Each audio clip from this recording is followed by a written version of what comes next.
On American Ninja Warrior, I've made it to stage 2 in Las Vegas. That was in season 7. And then failing in stage 2, it didn't really hit me how much I had accomplished till I was on the course this year and fell in 30 seconds on the course.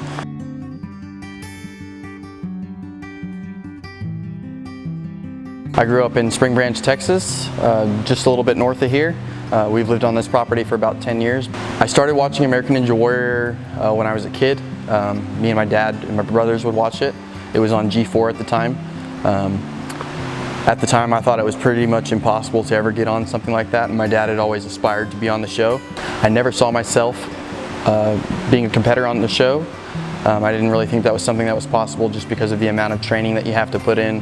Vance watched American Ninja Warrior and knew he had to start training on obstacle courses.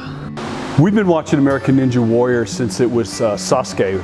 When it was in Japan, it was just called Ninja Warrior. We watched it for years, and then when American Ninja Warrior came along and it just caught my eye, I was like, wow, they're doing this in America now, and just became very intrigued by it. And, you know, never thought I could do it because I saw all those guys doing it, and they all weighed $150 and were a lot smaller than I was, a lot more wiry than I was.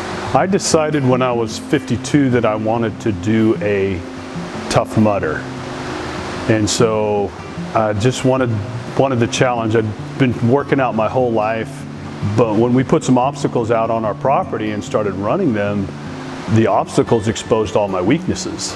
Even though I was strong, I couldn't climb a rope. It was difficult to both add the running and the obstacles at the same time. I never thought I would. I mean, it wasn't part of my plan from the beginning. But once I started doing some stuff, you know, you conquer one thing like the salmon ladder, you think, oh, I'm ready for American Ninja Warrior. So that was kind of my attitude. And then when so I decided to just put in a submission video, and I got selected. Once Vance started training, his sons decided to join in to help him with his training, making it a real family affair. I started training myself in the beginning, and built an apparatus out of wood that I could train on, you know, just some things that I saw that would work on a small apparatus. And then when my sons started working for a company that was building obstacles, they'd build them and do them, and they started coming home and doing some stuff, and they started helping me and coaching me.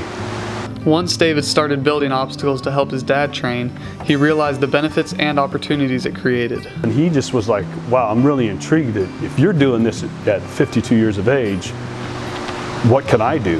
I thought, you know, we can really make this something. And so training together, accomplishing things together, failing together has brought us closer together. Working together has created a stronger bond and father-son relationship. So, training with my dad has affected my work ethic in the sense that I'm constantly trying to be better and do better. The obstacles that my dad and I conquer together in training, it applies to business, because in business you never know what obstacles you're going to face. So you may get hit head on with something and you just have to be ready for it, and that's what Ninja Warrior and training on the obstacles really does for us. American Ninja Warrior is a unique environment that offers different challenges to each competitor. I do a lot better if I stay what I call in like the zone or tunnel vision. So I try not to look at the crowd because like I said, it's very distracting to be out on the course. It's very intense out there, I would say. Not so much in the qualifying round. In the city finals, it's not as intense because there's a larger pool of athletes, 600 roughly. But whenever you get to Vegas, the national finals, there's only 100 athletes, and it's the best of the best.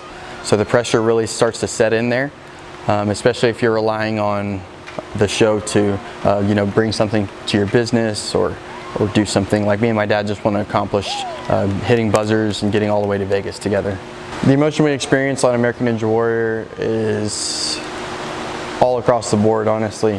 When the highs are high, they're extremely high, but when the lows are low, it's pretty brutal. So It's true. When we hit the buzzer and we make it to the obstacle, you're very happy for each other, very ecstatic for each other, and then when the other falls, you're experiencing that failure with them. So it can feel very defeating. You only get one shot, and you only get to do it once a year. It's when you do well, you want to watch the video over and over and over again. Just keep experiencing it. It brings tears to my eyes a lot of times when I watch stuff that we've accomplished. And when you fail, we probably won't talk to each other for a couple days after we fail. Yeah. It's just hard, man. Yeah. It's real hard because you get one shot. It's one and done. Their success in American Ninja Warrior has led them to create a unique workout space they can share with the public. Power Park started because my boys had been working for a company that built obstacles, and they kind of wound down, and so they were looking for work to do. And I had built some obstacles up by the house, had the salmon ladder, my wife and I built a warped wall, and added onto the salmon ladder, had monkey bars, little cliffhanger blocks, and so I started calling it my little Power Park.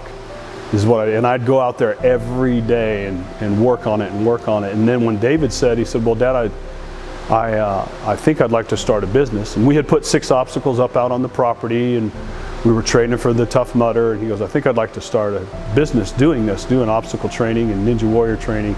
So I said, well, I have a name if you like it, and we can call it Power Park. He goes, how about Power Park Fitness? And that's how it started.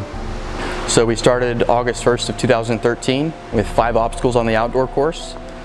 Whenever people weren't here, I was out on the course building, and then we'd build late into the night, sometimes until midnight with headlights and flashlights. And after about a year of business with the outdoor course, we decided to build the training center, put in the office, and it took us about 2 years to get to where you see it today. Power Park has not only helped the Yarters in training, it has also encouraged individuals to complete their own goals. Power Park has changed a lot of people's lives in the sense of accomplishment. There's a lot of reward in the obstacles. There's not a number, or it doesn't matter how big you are, how strong you are. So in the gym, it's very different when you walk in. You're constantly sizing yourself up to what other people are doing as far as how much they're lifting and how many sets they're doing.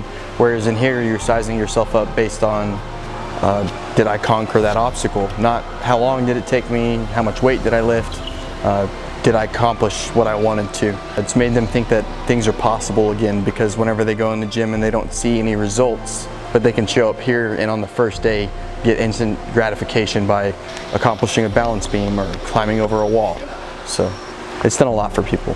There's no regrets in this journey, definitely not. Go David, 10 seconds! 10 seconds! Go!